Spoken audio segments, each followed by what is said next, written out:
Tere kõigile Palle autoringlusest siin ja täna teeme sellise video, et proovime, mis me suudame 3 tunniga teha ühe autoga. Selle auto puhul tegu on siis odava Volvoga, mis oli ka mul eelmises videos. Müüdi mulle algse plaaniga viia vanametalli ja juhtumisi sain ma sellele autole ülevaatuse. Selle peale ma kulutasin kuskil 45 minutit umbes kokku. Ja kuna ma sain talle ülevaatuse, siis otsustasin, et proovime nii, et kokku 3 tundi ja ma näitan, mõned pildid on mul sellest, milline oli algseis ja vaatame, mis me 3 tunniga teha suudame. Tegu on niivõrd odava autoga, et rohkem sellega ma teha kahjuks ei saa. Autosid on palju ja lihtsalt ei jõua, aga teeme, mis suudame. Ja vaatame, millise lõpptulemuse me saame, kulutades 3 tundi. Põhimõtteliselt võib igaüks võtta oma natukene käest lastud auto, panna sinna natukene aega ja võib proovida midagi sarnast. Ma ei arva, et see lõpptulemus tuleb ideaalne, ta kindlasti ei tule ideaalne. Me kindlasti ei jõua siin teha mingisuguseid, ma ei tea, hooldus- ja remonditöid, aga auto sõidab, käivitub, ülevaatuse nõuetele vastab, tegelikult otseselt ei olegi vaja. Aga tegelikult on mul osad tööd juba tehtud, aga ma panen siia video juurde ajakulu. Ma jälgisin päris täpselt seda, et mitu minutit mul mingi asja peale läks. Ma jätan sellest ajaarvestusest välja a la autoga töö juurest koju sõidu ja sinna tagasi sõidu, sest ma niikuinii millegagi sõidan, kuigi ma täna tulin selle autoga sellepärast koju, et siin on hea rahulik õhtul seda nokitseda. Ja salongi keemilist puhastust ei tule, kulutame, ma arvan, siuke 30 minutit ja vaatame, kui puhtaks me selle salongi saame ilma teenust tellimata, kiirelt parklas ja pesulas, ise tehes, ise teeninduslikus pesulas loomulikult. Tahaks teha need väljad puhtaks ja vaatame võib-olla siis vedelike tasemed üle. Pirnid ma juba vaatasin üle, ühe pirni ma vahetasin, üks vahetati töökojas ja ühe ma vahetasin ise. Ja töökojas siis vaadati üle see endine õlileke, seda tegelikult suurt leket enam ei olnud, pesti puhtaks. Ma ei mäleta, kas nad leidsid mingisuguse mutri või poldi ka, mida peale keerata. Ausalt öeldes ei süvenenud, hetkel seda leket ülevaatuspunktist tagasi tulnud ei olnud. Või kui ta on, siis on teda vähe, ehk siis see sõitmist ei sega. Ja mis veel? Ülevaatusel jäi siis sisse näiteks selline viga, mis otseselt ei ole viga, tegu vana autoga, igaüks võib ise neid asju vahetada. Tagasilla puksid, kõik on oma kohtade peal, kõik on omades pesades, natuke on pehmed, võiks vahetada. Kiiret ei ole, kohe ei pea. Ja siis mind saadeti ühe korra tegelikult sealt minema, me ei jõudnud isegi ülevaatusega pihta hakata. Üks pirn oli läbi, sellega ei saa ülevaatust, suunatuli. Ja aku oli lahti, seda ma polnud üldse märganud. Ehk siis nüüd on aku kinni, pirn on vahetatud. Ja põhitähelepanu selle auto puhul ma panen lihtsalt nii-öelda interiör ja välimus. Siis taaskord selle lühikese aja jooksul, et teeme, mis saame.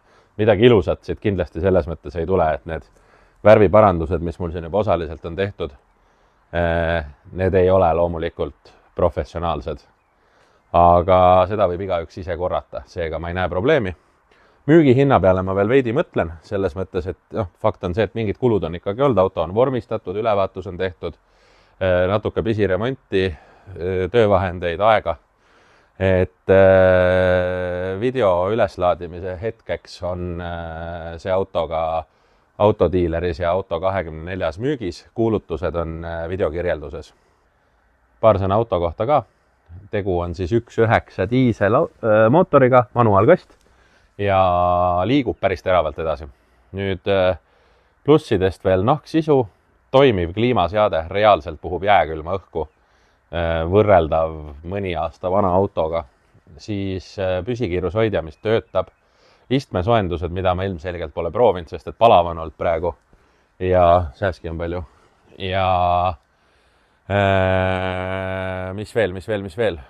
Elektriaknad näiteks on tal, mis on selle ajastu autodel kõigil ei ole. Vaatame, kas taga on vändad, ees on elektriga. täitsa korralikud suverehvid valuvelgedel, talverehvid valuvelgedel on võimalik saada kaasa. Tõenäoliselt sellele autole tuleb 2 hinda, koos talverehvidega, ilma talverehvideta, odavate autodega ma tihti niimoodi teen. Ja mis ma veel oskan öelda, turbo on vahetatud 10 kuud tagasi umbes ja vähem isegi, 8-9 kuud tagasi. Ja viimane õlivahetus on 9000 kilomeetrit tagasi, ehk siis sellega võib ka veel sõita. Kas kohe midagi teha on vaja? Ülevaatusel vaatasime, et tagumised klotsid on suhteliselt lõpukorral, hetkel on nad veel pidurdavad.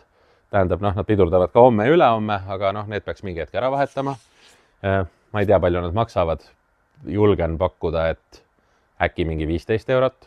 Seega tegu on suht odavate asjadega kindlasti. Äkki isegi 10 eurot, vaatame. Igaüks saab Aeromotorsist näiteks vaadata või Intercaarsist küsida. Ja ülejäänud asjad, igast pisiasju sai korda tehtud. Sõiduosa on tal hea, veermik on vaikne, rool on otse, mingeid loginaid, kolinaid ei ole. Käima läheb soojalt ja külmalt ilusti. Ja nii on. Seda autot ma väga pikalt proovinud ei ole ja ma seda tegema ei hakka ka.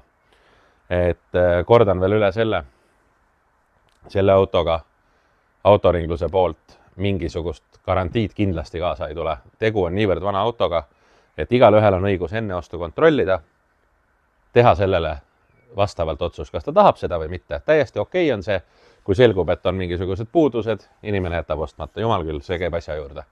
Aga ma arvan ise, et kuna ta on just ülevaatuselt läbi läinud ja ülevaatuspunktid on täna kõik päris ranged, siis pigem ma arvan, et see auto on ikkagi oma hinnaklassi arvestades üle keskmise heas korras. Et nipet-näpet tegemist leiab, aga olulised sõlmpunktid on korras, sidur on okei, käigukast on okei, mingeid kolinaid ei ole, mootor käib ilusti, kliima töötab, käsipidur töötab, tuled kõik põlevad. Mida veel tahta? Ma arvan, et täitsa okei kaup tuleb siit lõpuks välja. Ja loomulikult, kui sa ei ole veel kanali tellija, siis vajuta palun telli nuppu. Järgmisel korral näed sa siis kas mingites selliste autode taastamisvideosid või oluliselt uuemate autode tutvustusvideosid või mingeid muid lollusi otse oma YouTube'i avalehel. Et kui sa ei ole veel tellinud, ole kena, tee seda. Nii, nüüd on suhtkoht lõpusirge. Siin on jäänud veel väike tolmuime ja lapiga natuke juba tõmbasin. Tegelikult see asi ei ole nii hull, aga saab paremaks ikkagi. Ja umbes 3 tunni raamides ma veel olen. Mul on viimased asjad teha. Juhiiste on 2 koha pealt veidi katki, aga mis seal ikka.